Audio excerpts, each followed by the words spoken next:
IPL चल रहा है और पीएसएल भी चल रहा है। आईपीएल में जो आज मैच था वो कलकत्ता वर्सेस दिल्ली का था और दिल्ली ये मैच हार गया है। मतलब अच्छा टोटल था केकेआर की तरफ से, बट दिल्ली एक टाइम तक बड़ा ज़बरदस्त चेस कर रहा था और विकेटें भी हाथ में थी।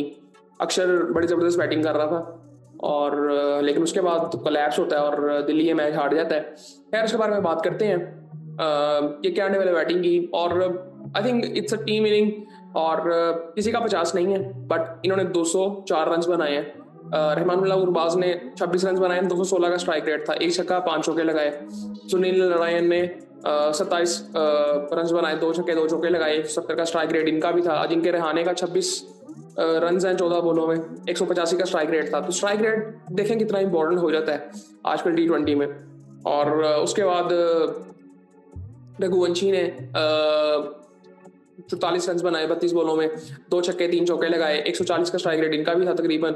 वेंकटेश अय्यर जल्दी आउट हो गए थे। रिंकू सिंह ने अच्छी इनिंग खेली 36 रन की 25 बॉलों में, 145 का स्ट्राइक रेट इनका भी था। आंड्रे रसल ने 17 रन बनाए एंड पे, और आखिरी ओवर में 3 आउट हुए, लेकिन हैट्रिक नहीं थी। 3 बॉलों में 3 आउट हुए, 1 रन आउट हो गया था।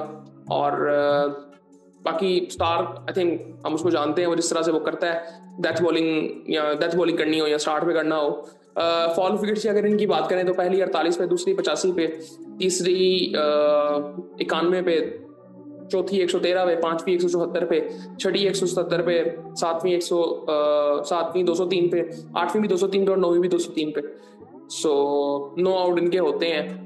मिचेल स्टार्क की अगर बात करें तो 3 आउट किए उन्होंने 43 रन देके 4 ओवरों में। दुश्मन था चमीरा ने 3 ओवरों में 40 रन दिए, 1 आउट किया।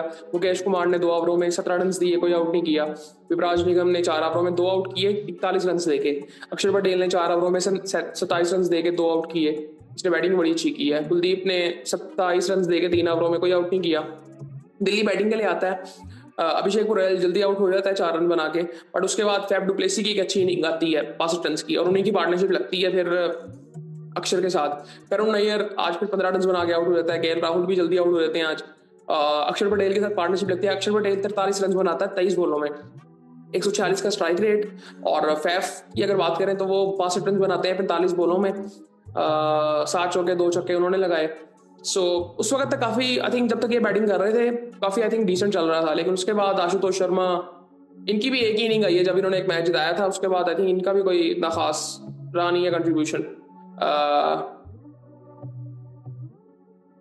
क्रिस्टन स्टब्स भी जल्दी आउट हो गया था। विपराज निगम ने 38 रन बनाए 19 बॉलों में, ये एंड तक खड़ा हुआ था, ये भी एंड पे आउट हुआ है। लेकिन इसके साथ फिर कोई नहीं था, सामने से विकेटें गिर रही थी। पहली विकेट की अगर इनकी बात करें तो पहली 4 पे, दूसरी 43 पे, तीसरी 60 पे, चौथी 136 पे, जो कि अक्षर पटेल आउट होता है। और उसके बाद पांचवी 138 पे फिर गिर जाती है, स्टब्स आउट होता है जो, फिर छठी 146 पे गिर जाती है। फिर उसके बाद आई थिंक एक लैप्स ही था। फिर फैफ भी आउट हो जाता है, 7वीं विकेट उसकी गिरती है, छठी उसकी गिरती है, 7वीं विकेट फिर आशुतोष शर्मा भी आउट हो जाता है। फिर 8वां 160 पे आउट हो जाता है, 9वां 179 पे होता है आउट। सो वो एक कोलैप्स करता है वो 20 रन पे, और सारा मैच केकेआर की तरफ चला जाता है। उसके बाद अगर बात करें तो अंकुल रॉय ने 4 ओवरों में 27 रन देके 1 आउट किया।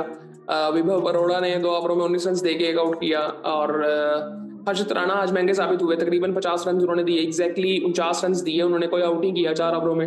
वरुण चक्रवर्ती ने 4 ओवरों में 39 रन देके 2 आउट किया। सुनील नारायण ने 3 आउट किए 4 ओवरों में 29 रन देके। आंड्रे रसल ने 2 ओवरों में 22 रन देके 1 आउट किया, और केकेआर ये मैच जीत गया है। इस वक्त अगर टेबल की बात करें तो आरसीबी टॉप पे है। आरसीबी का लग रहा है टूर्नामेंट जीतने का मूड तो नहीं है इनका, लग रहा है कि मूड है, क्योंकि इनकी भी अब काफी चीजें ठीक हो रही हैं। मेरे ख्याल से इनको कॉम्बिनेशन मिल गया हुआ है और ये उस तरफ जा रहे हैं। इनका एक टाइम पे इतनी जबरदस्त टीम होती थी और ये तब भी नहीं जीते थे, मतलब गेल, डिविलियर्स, मैक्सवेल, कोहली, स्टार्क, पता नहीं क्या क्या इतना जबरदस्त होता था इनका स्क्वाड, लेकिन तब भी नहीं ये जीते थे। इसीलिए मतलब समझ ये आनी चाहिए बात, ये T20 की जो रिक्वायरमेंट है वो एक नामवर प्लेयर्स नहीं है, वो अच्छा कॉम्बिनेशन है और प्लेयर्स फॉर्म में है कि नहीं है, ये सारा कुछ मैटर करता है। मुंबई इंडियंस टॉप पे हैं और अपने आई थिंक ये लास्ट 5 मैच ये जीते हैं, सो वो एक जबरदस्त फॉर्म में, 10 में 6 वो जीते हुए हैं। गुजरात तीसरे पे है, दिल्ली है पंजाब 5वें पे आ गया, जो कि आई थिंक एक टाइम पे टॉप पे था। दिल्ली भी ऊपर था एक टाइम पे। लखनऊ 6 पे है, 7वें पे KKR है, और 8वें पे राजस्थान है, 9वें पे सनराइजर्स है, और 10वें पे चेन्नई है। अब आई थिंक कह सकते हैं कि top 2 teams, so I think वो तो टॉप पे रहेंगी अब, या टॉप 4 में कह सकते हैं वो रहेंगी जिस तरह वो खेल रही हैं। मुंबई इंडियंस में मुझे लगता है कि अब वो ऊपर ही रहेगी। अब वो जिस तरह वो खेलती जा रही है ना, एटलीस्ट वो मैचेस जीत रहे हैं। RCB का भी मुझे जिस तरह से वो इस फॉर्म में चल रहे हैं सारे, अगर इस तरह वो चलते रहे तो वो टॉप 2-3 में ही रहेंगे। और बाद में नीचे से अब जो हैं ये आई थिंक राजस्थान का भी कोई इतना खास चांस नहीं है।